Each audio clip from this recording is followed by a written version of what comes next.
बिस्मिल्लाहिर्रहमानिर्रहीम अस्सलाम वालेकुम रहमतुल्लाह। लाहौर हाई कोर्ट के अंदर पंजाब गवर्नमेंट के हवाले से बहुत ही अहम तरीन मामला लग चुके हैं और 3-4 बड़े इशूज़।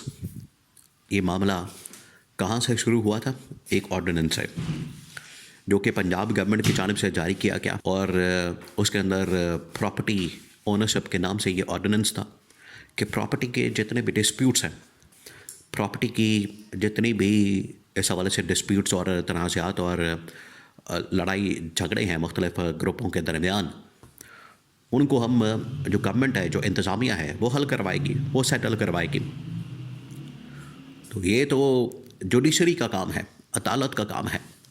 जब ये ऑर्डिनेंस जारी किया गया पंजाब गवर्नमेंट की जानिब से, तो हाई कोर्ट ने उस ऑर्डिनेंस को उड़ा दिया, उस ऑर्डिनेंस को मुअत्तल कर दिया, जिसकी वजह से इनकी जानिब से जवाबन हमला किया गया। ये है एक मामला। दूसरा मामला ये है कि इस वक्त लाहौर हाई कोर्ट के अंदर मावराए अदालत एक्स्ट्रा जुडिशल किस्म की जो किलिंग्स इस वक्त होती हैं लाहौर के अंदर या पंजाब के अंदर थ्रू CCD। आपको पता है ये पिछले काफ़ी अरसे से एक बहुत बड़ा इदारा बन चुका है जो कि पाकिस्तान में कोई भी क्रिमिनल किस्म की अगर किसी एक्टिविटी के अंदर बंदा होता है तो उसको पकड़ के तबारदा लगा दिया जाता है। ये एक इदारा काम कर रहा है। इसके ऊपर भी शदीद तरीन तहफ़्फ़ुज़ात का इज़हार किया गया है लाहौर हाई कोर्ट के अंदर, और ये बड़ा वाज़ेह तौर पर बताया गया है, कैटेगोरिकली इसके ऊपर लाहौर हाई कोर्ट की जानिब से मौक़िफ़ इख्तियार किया गया है कि ये यहाँ पर जो एक्स्ट्रा जुडिशल किस्म की एक्टिविटीज़ या इसके अंदर जो मावराए अदालत जितने भी इक़दामात किए जा रहे हैं, इनको किसी सूरत सपोर्ट नहीं किया जा सकता, और ये पंजाब गवर्नमेंट की ईमा के ऊपर किया जा रहा है। इसके ऊपर भी एतराज़ लगाया गया है और इसके ऊपर भी सख्त तरीन रिमार्क्स दिए गए हैं। ये है दूसरा मामला। और तीसरा जो इस वक्त मामला है वो इस वक्त लाहौर हाई कोर्ट के अंदर जजेस की तैनाती, और जजेस की तैनाती के बाद जो इलेक्शन ट्रिब्यूनल्स खुल जाने हैं उसके अंदर फॉर्म 47 मंगवा कर ये जो इलेक्शन के जितने भी मामला हैं वो खोल दिया जाएंगे। तो ये 3 अहम तरीन मामलात जिसकी वजह से गवर्नमेंट जो है वो शदीद तरीन ख़तरात से दो चार हो जाएगी। ये बिल्कुल आप समझें कि गवर्नमेंट इस वक्त मुकम्मल तौर पर ये लाहौर हाई कोर्ट के रहमो कर्म पर चली गई है कि लाहौर हाई कोर्ट की जानिब से जो फ़ैसला दिया जाएगा, इनके ऊपर जो भी फ़ैसला आएगा, वो चाहे इस हवाले से फ़ैसला आए ऑर्डिनेंस को मुअत्तल करने के बाद इसको मुकम्मल तौर पर ख़त्म करने का, तो ये भी पंजाब गवर्नमेंट की एक बहुत बड़ी नाकामी होगी। नंबर 2, अगर कंटेम्प्ट ऑफ कोर्ट के अंदर जो तौहीन अदालत के मामलात हैं उसके ऊपर अगर नोटिस लिया जाता है और फ़ैसला दिया जाता है तो अभी पंजाब गवर्नमेंट फारिग हो जाएगी। और अगर ये जो CCD वाला मामला है इसके ऊपर भी अगर कार्रवाई होती है तो डायरेक्ट इसका इल्ज़ाम जो है वो भी पंजाब गवर्नमेंट के ऊपर जाएगा।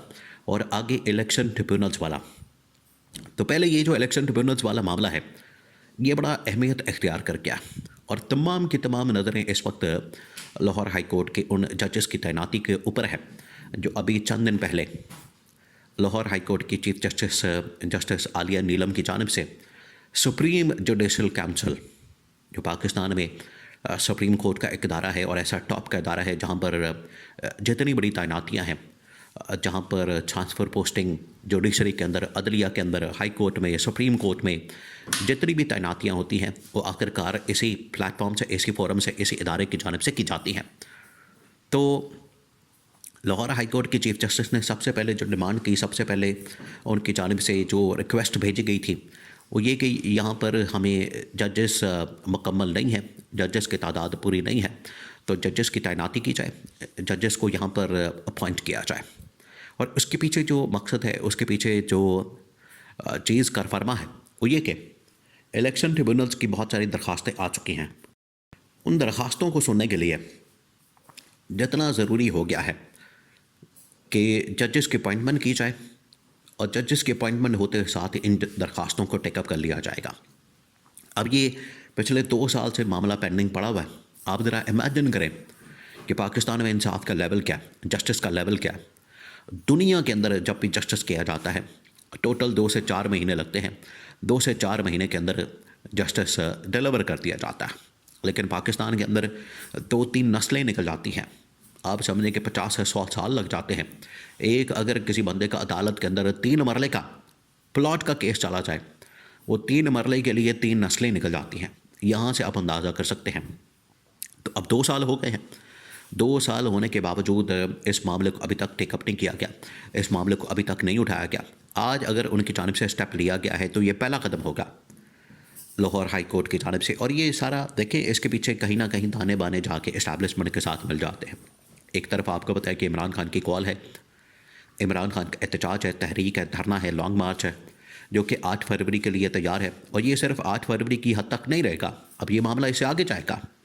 ये 8 फरवरी से मामला बिल्कुल आगे जाएगा, क्योंकि 8 फरवरी को जहाँ पर इसको एक ब्लैक डे के तौर पर, इसको एक आप कह लें कि यौम सियाह के तौर पर जहाँ पर मनाया जाएगा और PTI की जानिब से भरपूर एहतजाज किया जाएगा। ये मामला अब उसके बाद रमज़ान और ईद के बाद ये सिलसिला फिर जारी और सारी रहेगा। और अगर ये इलेक्शन ट्रिब्यूनल्स का मामला खुल जाता है तो ये बराह रास्त सपोर्ट करता है PTI को, या इस वक्त पंजाब के अंदर जितनी भी अपोजिशन की जमातें हैं जिसमें PTI लीड करती है। और अगर नंबर गेम के हिसाब से बात की जाए तो पंजाब गवर्नमेंट के अंदर, पंजाब असम्बली के अंदर मेजॉरिटी में जो MPA की सीटें हैं वो तो PTI के पास है। और जैसे ही ये इलेक्शन ट्रिब्यूनल्स का मामला आएगा तो 100 के करीब इस वक्त केसेस पेंडिंग है, 100 के करीब। आप ज़रा अंदाज़ा करें तो 100 के 100 अगर इसमें से हाफ भी लगा लें 50%, तो 50 मेंबरान तो नून लीग के फ़ारिग हो जाएंगे और वो PTI के पास आ जाएंगे। तो ऑटोमेटिकली एक यहाँ पर नो कॉन्फिडेंस हो सकता है। इसके अलावा अब जो दूसरा मामला यहाँ पर पेंडिंग है वो यहाँ पर इंतज़ामी मामला, और थर्ड फोरमोस्ट जो सबसे टॉप का मसला है, सबसे टॉप का बड़ा, और जिसके ऊपर सारी की सारी गवर्नमेंट अब इनकी डिपेंड करती है, वो है कंटेम्प्ट कोर्ट का मामला, जिसमें मरियम नवाज़ की जानिब से chief justice Lahore high court को डायरेक्टली नाम लेकर ऑर्डिनेंस की मअतली वाले दिन ये हमला कर दिया गया था कि उनकी जानिब से लैंड माफिया या कब्ज़ा माफिया की सरबराही की जा रही है, ये बतौर सरगना के तौर पर काम कर रही हैं और इन्होंने सहूलतकारी की है इस ऑर्डिनेंस को मुअत्तल कर दें। ये सबसे बड़ा इशू इस वक्त गले की हड्डी बन चुका है पंजाब गवर्नमेंट के लिए। पंजाब गवर्नमेंट के जाने के बाद फिर ये वाला मामला अदालत के अंदर आने के बाद पंजाब गवर्नमेंट का सर्वाइवल बड़ा मुश्किल हो गया, बहुत मुश्किल हो गया। आप समझिए कि अब यहाँ से मामला अगर टल जाता है, तारीख जो बताती है उसके अंदर जब भी ये स्टेज आ जाती है तो मामला टलता नहीं। अगर टल जाता है तो ये इनके लिए एक मौजा होगा। मौजे के अलावा कोई ऐसी सूरत बाकी नहीं बचती, मुझे के अलावा कोई ऐसी चीज़ बाकी नहीं बचती कि किसी तरह से यहाँ से ये जो तौहीन अदालत कंटेम्प्ट ऑफ कोर्ट वाला मामला है लाहौर हाई कोर्ट के अंदर पंजाब गवर्नमेंट के ख़िलाफ़ या मरियम नवाज़ के स्टेटमेंट के ख़िलाफ़, यहाँ पर ये टल जाए। यहाँ से ज़रूर ये फ़ैसला आ सकता है 3-4 बड़े अहम तरीन इशूज़ के ऊपर, जैसे पंजाब गवर्नमेंट को शदीद तरीन ख़तरात लाहक हो चुके हैं।